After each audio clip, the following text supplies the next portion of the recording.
Hello everyone, in this video I will show you how to turn on or turn off Google Calendar Sync in Samsung Galaxy S24 Ultra.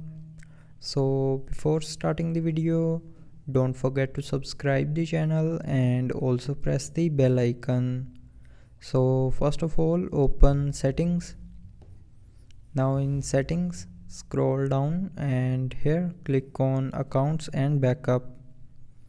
Now in accounts and backup, click on manage accounts and then click on your Google account. Now here click on sync account and here you will see a calendars button. So if you want to turn off Google Calendar Sync, then turn off this button, and if you want to turn on Google Calendar Sync, then tap on this button again to turn it on. So with this button you can turn on or turn off Google Calendar Sync in Samsung Galaxy S24 Ultra. So I hope you liked the video. Thanks for watching.